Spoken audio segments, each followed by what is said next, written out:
권투 또는 UFC 경기를 하루 하기 전에 특별한 행사를 갖죠. 바로 개체량을 측정합니다. 예를 들어 권투 미들급이라고 하면 72kg를 넘으면 안 됩니다. 그래서 자신의 키로수를 재고 이제 내가 경기를 할 수 있음을 검사받은 후에 두 선수가 서로 쳐다보면서 포토타임 시간을 갖게 되죠. 그런데 이런 장면이 아주 자주 연출이 됩니다. 서로 바라보면서 서로에게 눈을 떼지 않습니다. 마치 눈싸움을 하는 것 같은데요, 기싸움을 하는 거죠. 내일 경기를 해야 되기 때문에 내가 너에게 지지 않겠다는 거예요. 그리고 눈빛을 피하지 않습니다. 권투 선수들이 이렇게 얘기합니다. 만약에 내가 여기서 눈빛을 피하면 다음날 경기에서 질 것 같다는 거예요. 그래서 계속해서 노려봅니다. 그 여자 배구 경기를 좋아하시는 분들도 많은데 그 경기를 보러 가면요, 경기를 하는 건지 소리를 지르는 건지 모릅니다. 영경언니 파이팅! 뭐 이러는데 아주 정신이 없어요. 막 파이팅 거리고, 그래서 끝나고 인터뷰를 하잖아요. 목소리가 다 쉬었어요. 분명히 몸으로 손으로 경기를 했는데 목이 쉰 겁니다. 왜냐하면 기에서 밀리고 싶지 않은 거죠. 우리나라 전통 씨름도요, 삿바 잡는데 여러분 너무 오래 걸리잖아요. 언제 경기하나 싶을 정도로 경기하는 시간 반, 삿바 잡는 시간 반입니다. 2분 3분도 잡아요. 그러다가 힘 다 뺍니다. 왜냐하면 밀리지 않기 위함입니다. 그만큼 기에서 밀리면, 여기서 밀리면 내가 끝날 것 같기 때문에 최선을 다해서 서로를 바라보고 이기고 싶다는 거죠. 전쟁도 이와 같습니다. 전쟁도요, 사기에서 지면 안 됩니다. 여러분 브레이브하트 보셨잖아요. 브레이브하트에서 큰 전쟁을 앞두고 장수가 나와서 사기를 증진시킵니다. 그것이 전쟁에 있어서 너무나도 중요하기 때문입니다. 그런데 문제는 뭐예요? 오늘 말씀에 이스라엘은요, 이미 블레셋에게 사기가 꺾여버렸어요.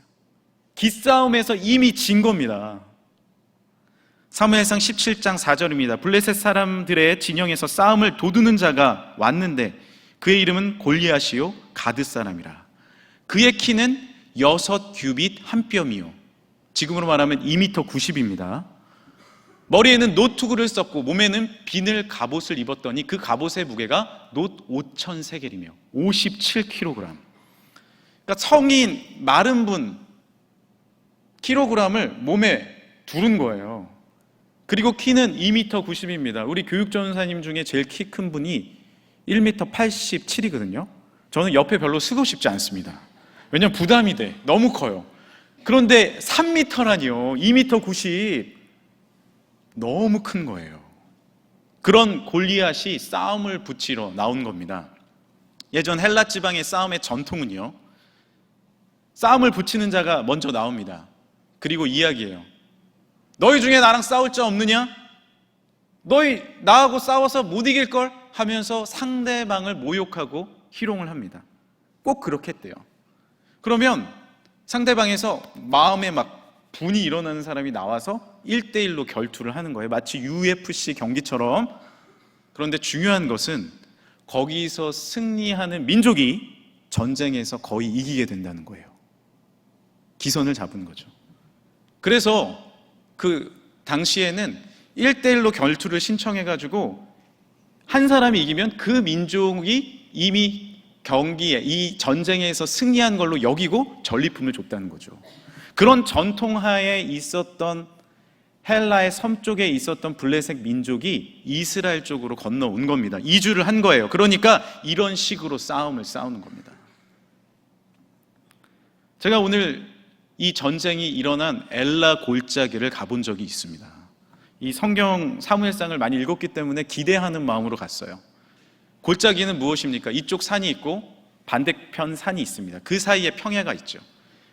이 산에서 매복을 하고 그 평야에서 전투를 하기 때문에 저는 와, 골리앗과 다윗의 전투가 얼마나 치열하고 멋졌을까라는 기대감으로 엘라 골짜기를 가봤어요. 근데 이게 웬걸요?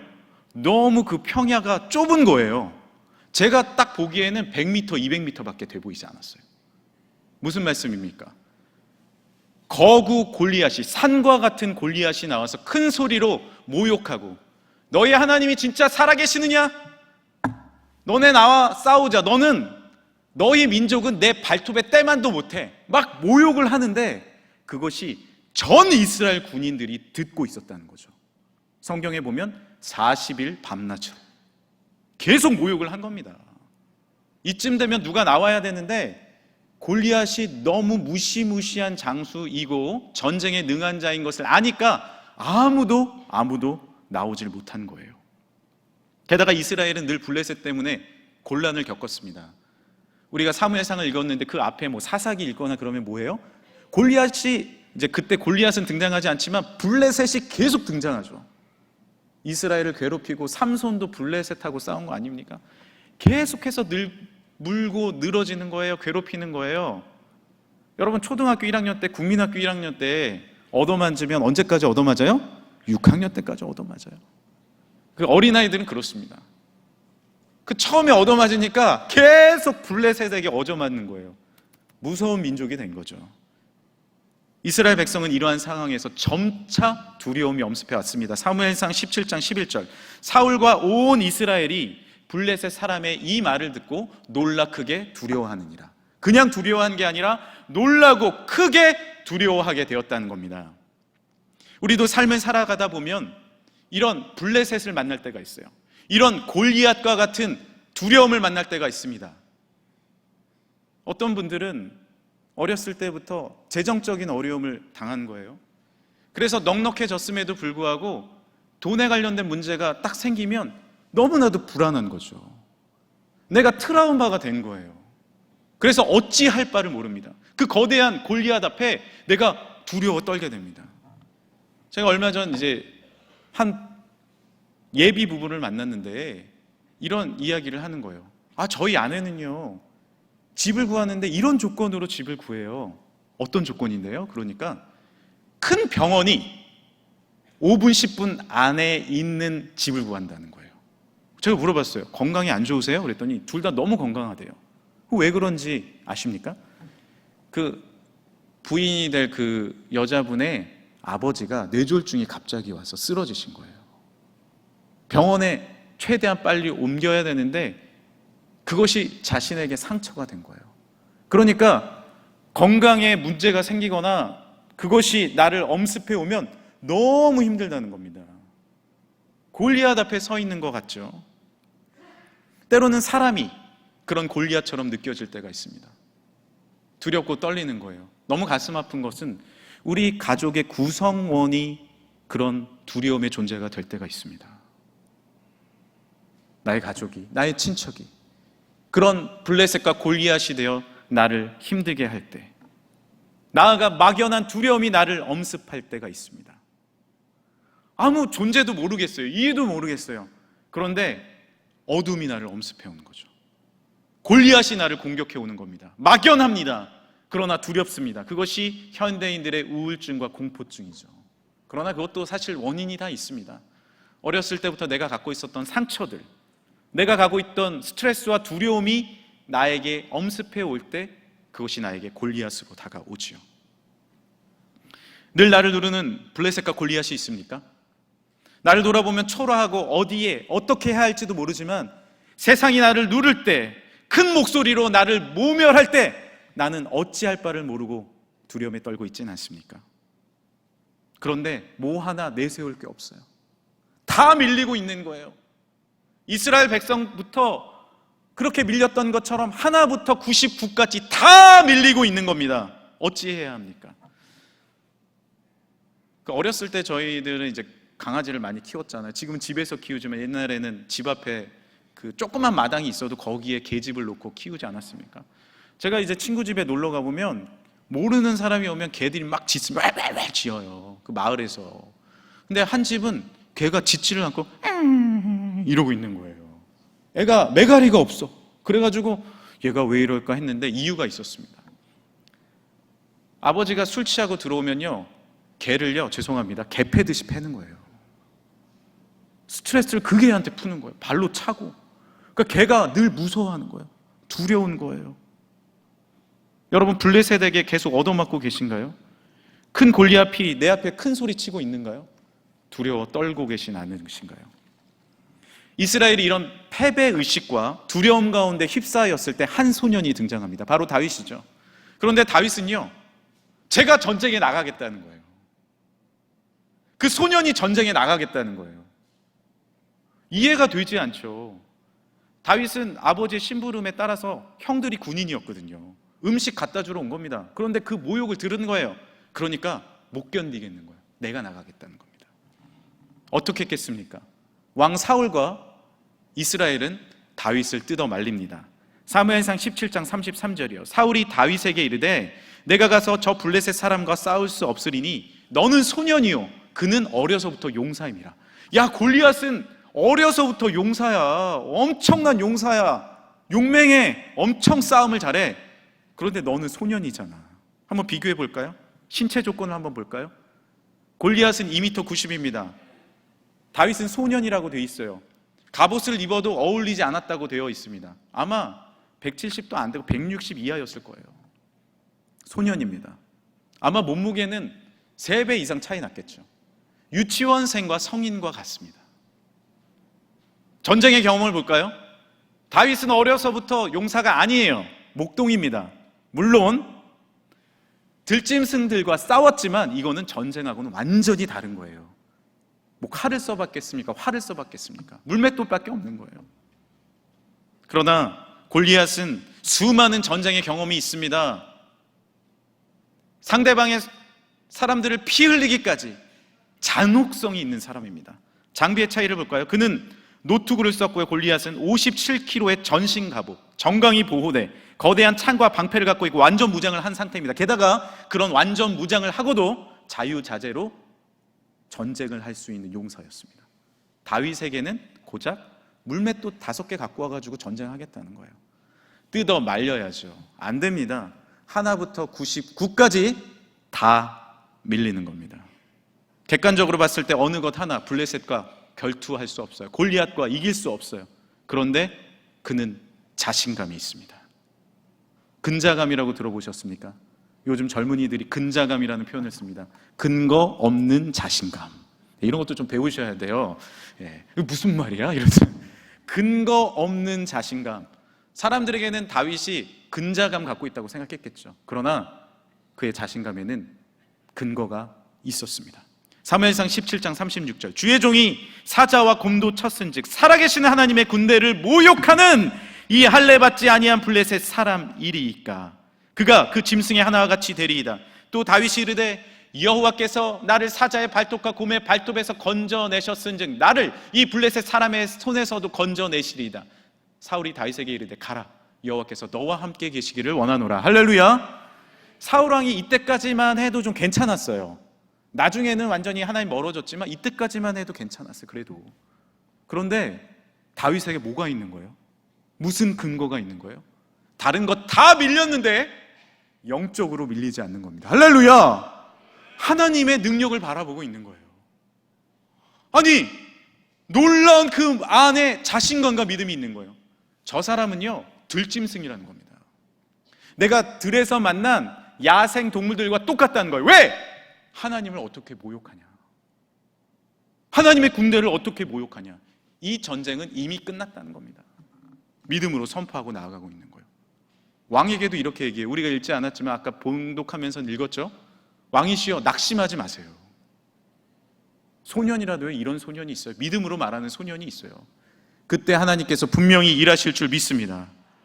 다른 것 다 밀렸지만 영적으로 밀리지 않는 그 자가 민족을 살리는 자가 됩니다. 요한삼서 1장 2절에 이런 말씀이 있죠. 사랑하는 자여 내 영혼이 잘됨같이 내가 범사에 잘되고 강건하기를 내가 간구하노라. 우리는 범사에 잘되기를 원합니다. 강건하기를 원합니다. 그러면 무엇을 먼저 세워야 된다고요? 내 영혼이 잘됨같이. 할렐루야. 우리에게는 영적인 것이 가장 먼저 선행이 돼야 됩니다. 생각을 해볼까요? 아무리 튼튼하고 건장한 신체를 가진 사람이 있더라도 면역력이 떨어지면요 바이러스가 침투합니다. 그럼 그 바이러스로 인해서 그는 질병에 걸리게 되죠. 이게 면역력이고요 기초 체력이라는 거예요. 수영을 아무리 잘하는 사람도요 1년 동안 쉬고 수영장에 나가면요 한 번 왔다 갔다 하면 더 이상 할 수가 없습니다. 왜냐하면 기초 체력이 떨어졌기 때문에. 그런데 옆에선 작은 몸을 갖고 있는 소년이 더 오랫동안 왔다 갔다 왔다 갔다 하고 있는 거예요. 이것이 바로 기초 체력이에요. 로버트 세폴스키라는 그 사회학자가 있어요. 그런데 얼마나 재미있는 학자냐면 케냐로 건너가서요, 원숭이들과 같이 사는 거예요. 원숭이들과. 개코 원숭이라고, 왜 라이온 킹에 나오는 원숭이, 코가 이렇게 뒤집어진 원숭이 있지 않습니까? 그 원숭이들하고 30년을 살았어요. 그러면서 사회성을 연구하는 겁니다. 인간의 사회성. 제일 똑똑한 원숭이거든요. 그런데 한 사건이 일어났습니다. 개코 원숭이들은 딱 조직 문화가 있어요. 그래서 아침에 대장을 따라서 사냥을 나갑니다. 그리고 과일을 수집합니다. 매일 운동을 하는 거예요. 그러면서 함께 모여서 먹습니다. 그리고는 경계를 늦추지 않습니다. 이러한 삶을 살다가 그 근처에 리조트가 하나 생긴 거예요. 그런데 리조트가 너무 잘 돼요. 뭐가 나올까요? 음식물 쓰레기가 나옵니다. 피자, 빵, 과자, 여러 인스턴트 음식물 쓰레기가 쏟아져 나와요. 그때부터 개코 원숭이들은 아침에 사냥을 나가지 않는 거예요. 두목을 중심으로 리조트로 가자! 따라 나서는 거예요. 그래서 다 같이 피자 먹고 음식물 쓰레기 먹고 앉아 있는 겁니다. 움직이지 않습니다. 사냥하지 않습니다. 조직이 깨집니다.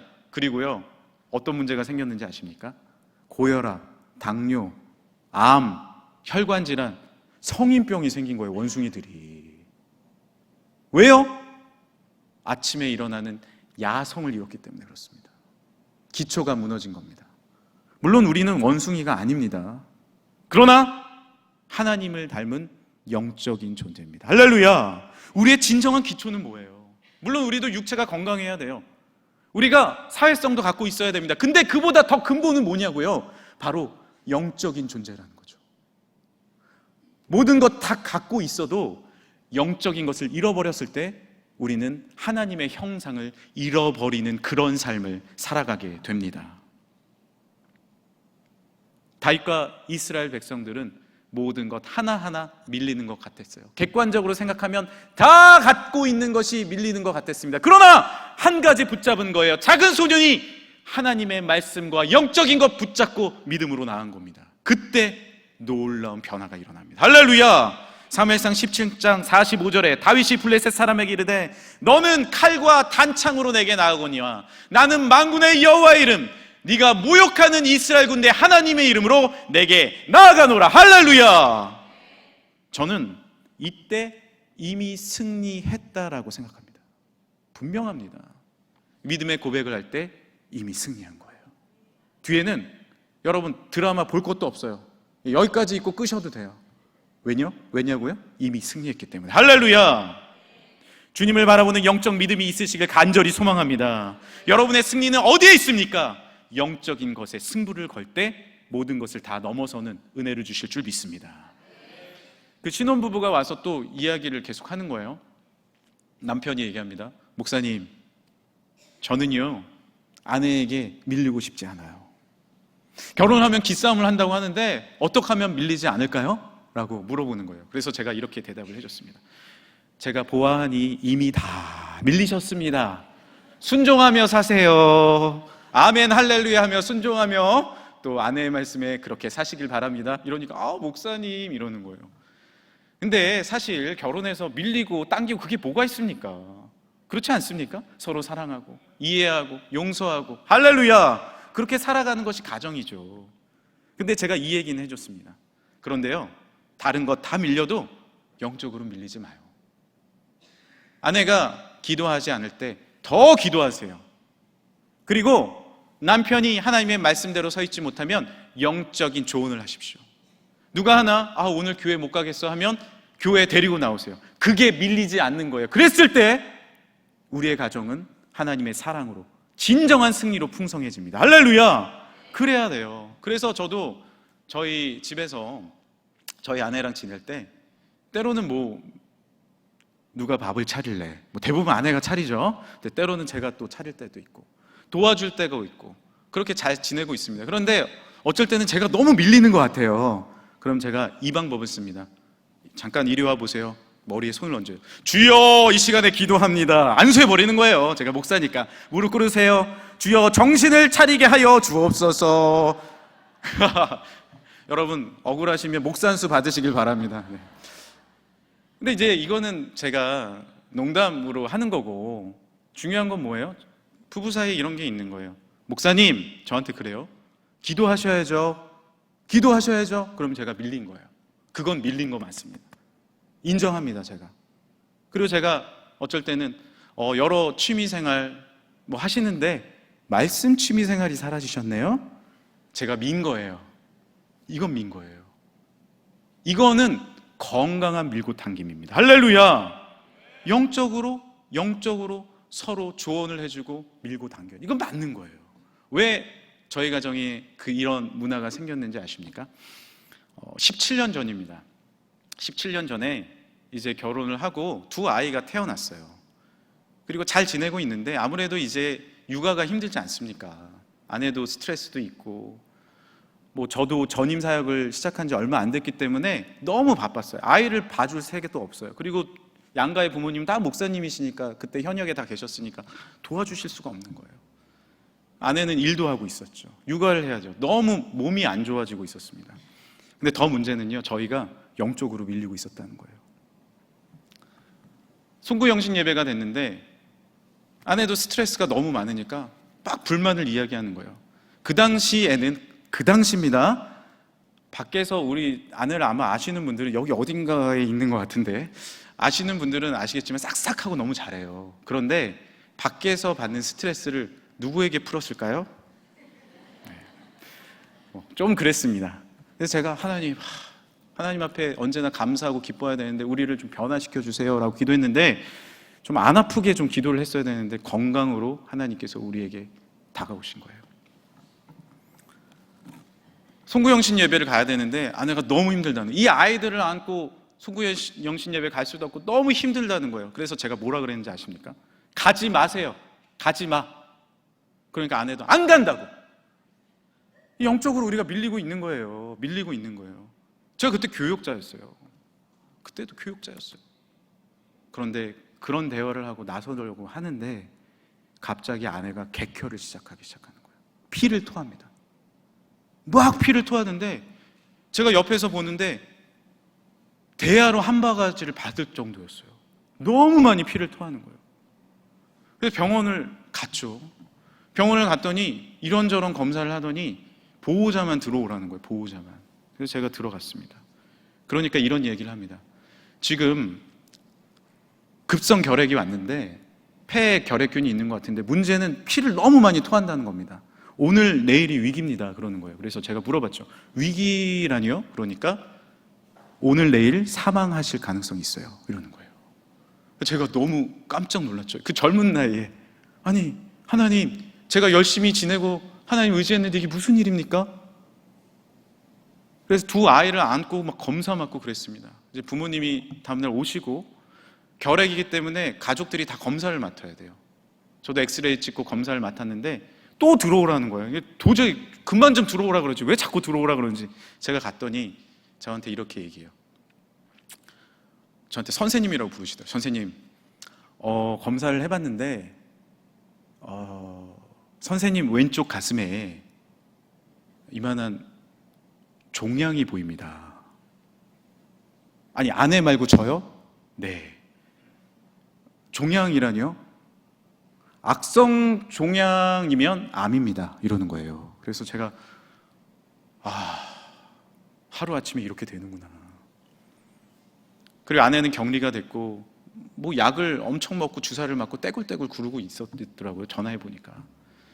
그래서 제가 그 다음날 뭐 MRI, CT 다 찍고 아내에게 들어갔습니다. 마스크를 쓰고 들어갔더니 아내가 막 울고 있는 거예요. 그래서 괜찮냐고, 괜찮아요? 이렇게 물어보니까 아내가 저를 이렇게 보면서 말을 건네더라고요. 저요, 할 말이 있는데. 저는 유언하는 줄 알았어요. 너무 이렇게 조심스럽게 얘기해서. 그래서 말씀하세요. 그러니까 저요, 다 났어요. 이러는 거예요.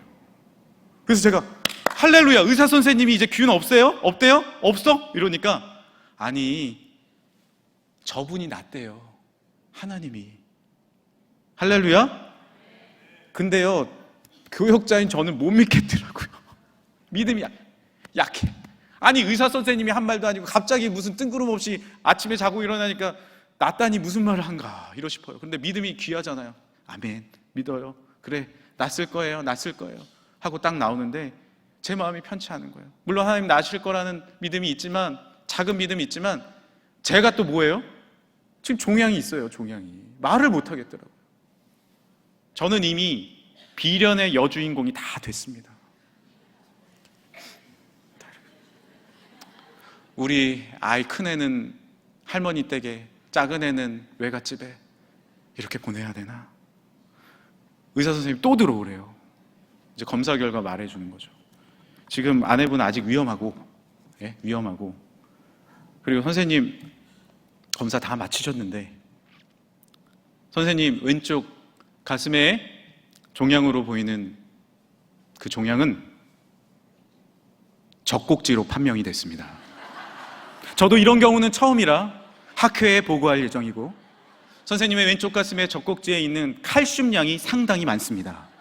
그래서 제가 이렇게 듣다가 말씀하세요. 그런데 젖꼭지요? 너무 저도 놀란 거예요. 이게 무슨 일인가? 그러면서 이제 이야기를 하기를, 제가 칼슘 양이 많은 건 괜찮대요. 지금은 그 칼슘이 다 빠졌습니다. 그래서 이제 젖꼭지로 판명이 나고 다시 안심이 되는 마음으로 아내를 큰 병원으로 보내려 해서 갔어요. 한 달이 지났습니다. 여러 검사를 하고 입원을 하고 의사 선생님이 부르시더니 기적이 일어났다는 거예요. 모든 결핵균이 사라졌다는 거예요. 할렐루야! 하나님이 나신 거예요. 하나님께서 낫게 해주시고 역사를 주신 겁니다. 그때 저희는 감사 기도를 올려드렸어요. 그리고는 아내가 얘기하더라고요. 더 약을 6개월 먹어야 되는데 약 안 먹겠다는 거예요. 왜냐하면 하나님이 낫게 해주셨다는 믿음이 있다는 겁니다. 그래서 저는 먹어야 되는 거 아닌가 싶긴 했지만 하나님 앞에 믿음으로 고백하고 그날부터 매일 밤마다 기도하는 거예요. 매일 밤마다 기도하는 거예요. 하나님 감사합니다, 감사합니다. 그런데 하나님이 어느 날 같이 기도하는데 저한테 물으시더라고요. 경민아, 네 하나님, 너 아내에게 결핵균 있어도 괜찮니? 아니, 없다 그랬어요. 의사가. 있을 수 있어. 너 아내 이제 앞으로 나에게 맡길 수 있니? 물으시는 거예요. 아멘. 하나님, 우리 가정 하나님께 맡깁니다. 내가 무엇으로 하나님께 나아가겠습니까? 그리고 생각을 해보니까 하나님이 낫게 해주신 순간은 언제인지 아십니까? 입술을 열어서 아픈 그 다음날 하나님이 낫게 해주셨어요 라는 그 믿음의 고백 때 이미 낫게 된 줄 믿으시길 바랍니다. 우리의 삶에 다 밀려버릴 때가 있어요. 모든 것이 밀려버릴 때가 있어요. 그러나 하나는 놓치지 마셔야 됩니다. 내 안에 있는 다윗과 같은 작은 믿음이 있더라도 그 믿음을 들어서 물맷돌을 들고 그 전장으로 나아가는 거예요.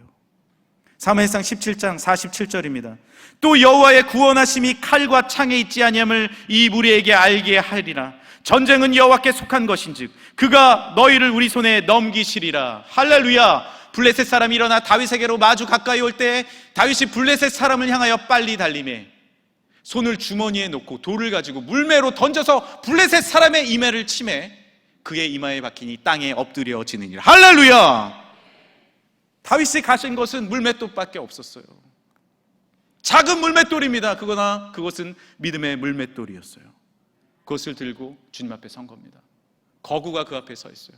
하나님, 내가 할 수 있는 것 모든 것 다 밀리지만 이 물맷돌 하나님 앞에 기도하며 던집니다. 주여 함께하여 없소서. 여러분, 전장에서 그 짧은 거리에서 막 달려올 때 물맷돌 한 번만 놓치면요 그대로 그 칼에 찔리는 겁니다. 그런데 믿음으로 던지는 거예요. 저는 천국을 가면 다윗 왕을 꼭 한번 만날 거예요. 찾아서 만날 겁니다. 그리고 물어볼 거예요. 오랜만이십니다, 다윗 왕님. 제가 성경에서만 보다가 이렇게 뵙게 되니 반갑습니다. 물맷돌 던질 때 맞을 거라고 확신하셨나요? 저는 이 질문 꼭 할 거예요. 근데 저는 정답을 알고 있어요. 말씀을 쭉 보면요 믿었어요. 이미 던질 때 믿고 던진 거예요. 그렇지 않습니까? 내가 하나님이 나와 함께 하신다는 그 믿음의 표현이 바로 물맷돌입니다. 이미 던질 때 승리한 거예요. 여러분, 다른 것 다 밀려도 괜찮으십니다. 오늘 이 믿음의 현장에 나와서 하나님 앞에 믿음의 고백을 하며 믿음의 예배를 드리며 하나님 나와 함께 하시는 줄 믿습니다. 내 앞에 골리앗이 있지만 나는 믿음의 물맷돌을 던집니다. 주여 함께하여 주옵소서. 믿음도 은사예요, 여러분. 믿음도 은사예요. 믿음으로 고백하고요, 전진해 나갔을 때 이미 승리하신 줄 믿으시길 바랍니다. 그 다음은 하나님이 책임져 주시죠. 물맷돌을 던지면서 그것을 바라보는 거예요. 쭉 바라보는 거예요. 어디로 날아갈까? 아무리 잘 던져도요, 실수할 수 있는 거 아닙니까? 내가 100번, 1000번, 10,000번 들짐승을 향해 물맷돌을 던져도 그 물맷돌은 어긋날 수 있는 거예요. 하지만 믿으십시오. 믿음의 물맷돌은 어긋나지 않습니다. 믿음의 물맷돌은 정확히 그 이마에 박히는 줄 믿으시길 바랍니다. 2m 90의 거구도, 그 어떤 두려움도, 그 어떤 모욕과 그 어떤 산과 같은 문제도 여러분이 믿음의 물맷돌을 지금 하나님과 함께 던질 때 이미 승리가 우리 가운데 주어지는 줄 믿으시길 바랍니다. 다른 것 다 밀려도 영적으로 밀리지 않으면 승리합니다. 제가 한 이야기 드리고 마치겠습니다. 이제 대학교 때 제가 선교단체에 있었어요. 그래서 그 학교의 선교단체에서 열심히 예배드리고 기도하고 그러는데 한 내성적인 친구가 있었습니다. 대학교 1학년 때. 그 친구는 조용한 거예요. 앉아서 그냥 조용히 기도하는 거예요. 그런데 그 친구를 제가 이제 챙겨주고 같이 지냈는데 예배 자리로 나아갈 때마다, 예배드리러 교회 갈 때마다는 다른 거예요. 언덕을 이렇게 올라가는데 이렇게 올라갑니다. 제가 더 할 수 있는데 제가 이 가운을 입고 도저히 흉내를 낼 수가 없어요. 여기서부터 이쪽까지 걸어가면서 막 점프를 하면서 걸어가는 거예요. 진짜로. 그래서 제가 물어봤어요. 야, 왜 그래? 예배 드리는 게 너무 신이 난대요. 너무 기대가 된대요. 그리고 예배 드리는 현장에 딱 가면 이제 젊은이들이 찬양 예배를 드리지 않습니까? 처음부터 이렇게 일어나요. 그리고 하나님을 이렇게 바라봅니다. 저는 그 옆에서 그 모습을 보면서 어떻게 저렇게 예배 드릴 수 있지? 제가 밀리는 거예요, 영적으로. 딴 거는 하나도 안 밀리는데. 그때부터 제가 어땠는지 아십니까? 예배 드리러 갈 때는 저도 이렇게 올라옵니다. 저 밑에 내려오실 때 못 보셨어요? 와우! 오늘 어떻게 역사하실까? 밀리지 않는 거예요. 그 친구하고 계속 영적으로 경쟁했어요. 저희는 3학년 때까지 계속 경쟁. 그 친구가 먼저 선교단체 대표가 되더라고요. 그 다음에 엎치락 뒤치락 하면서 리더십을 갖는 거예요. 하나님이 그런 자에게 리더십을 허락해 주신 줄 믿으시길 바랍니다. 다른 거 다 밀려도 괜찮아요. 영적으로만 여러분 승리하실 간절히 소망합니다. 그때 내 삶도 살아나고요, 우리의 가정도 살아나고, 우리의 교회도 살아나고, 우리의 이민족도 다시 이 코로나 시대를 지나고 어둠의 시대를 지나고 영적으로 승리하게 될 줄 믿으시길 바랍니다. 그 친구가 어떻게 될게요? 큰 단체의 회장이 됐어요. 지금 하나님께서 밀어주시는 거예요. 하나님이 바라보시고 주목하시는 사람은 누굽니까? 작은 소년? 괜찮습니다. 장비 없어도 괜찮아요. 키가 작아도, 내가 가진 것 얼마 없어도, 건강 없어도 아니에요. 영적인 자세를 갖춘 그 사람에게 주님은 집중하고 계십니다. 다시 한번 믿음으로 일어나서 모든 골리앗 앞에서, 모든 블레셋 앞에서 너는 어찌 하나님을 모욕하느냐? 나는 만군의 여호와의 이름, 그 이름으로 내가 너에게 다가가노라. 골리앗을 쓰러뜨리고 믿음으로 승리하고 하나님의 이름을 드높이는 믿음의 용장들이 되시길 간절히 소망합니다. 함께 기도하겠습니다. 하나님 감사합니다. 우리 앞에 서 있는 골리앗, 막연한 두려움과 수많은 역경들과 도전들이 있습니다. 하나님, 그 앞에서 우리가 쓰러지지 않게 하여 주시고 믿음으로 승리하게 하여 주시고 믿음의 시야를 갖게 하여 주옵소서. 다른 것 다 밀려도 영적으로 밀리지 않는 우리 모든 성도들 되게 하여 주옵소서. 예수님의 이름으로 기도합니다. 아멘.